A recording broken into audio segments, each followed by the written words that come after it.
প্রতিদিন আমরা একটা করে হজ আর একটা করে উমরা করতে পারি। প্রতিদিন একটা করে হজ একটা করে উমরা করা সম্ভব। বলতে পারেন ভাই কিভাবে? এই হাদিসটা শুনুন। আল্লাহর নবী মুহাম্মদ সাল্লাল্লাহু আলাইহি ওয়াসাল্লাম বলেছেন, আমি এবারও সবগুলো বলতে গেলে অনেক সময় যাবে, খুব সংক্ষিপ্ত করে বলছি।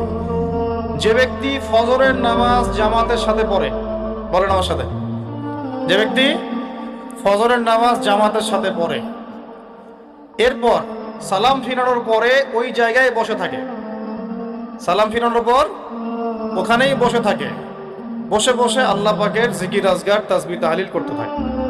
ধরেন আপনি আয়াতুল কুরসি পড়লেন, 3 কুল পড়লেন, ঠিক আছে, আপনি সুবহানাল্লাহ পড়ছেন, আলহামদুলিল্লাহ পড়ছেন, আল্লাহু আকবার পড়ছেন, মানে যেগুলো জিকির আজগার, মাসনুন জিকির আজগার, যেগুলো অথেন্টিক প্রমাণিত। প্রয়োজনে বসে কোরআন তেলাওয়াত করলেন, কিছুক্ষণ আল্লাহর কাছে দোয়া করলেন, এভাবেও হতে পারে।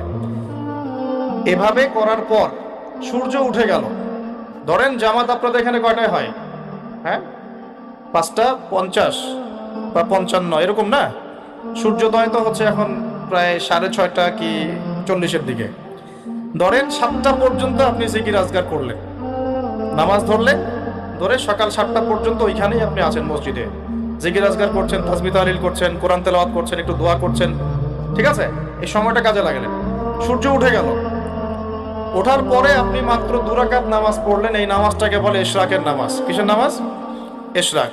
এবার আপনি চলে গেলেন, মসজিদ থেকে বের হলেন। নবী সাল্লাল্লাহু আলাইহি ওয়াসাল্লাম বলছেন, এই ব্যক্তির আমলনামায় একটা কবুল হজ একটা কবুল উমরার নেকি দেয়া।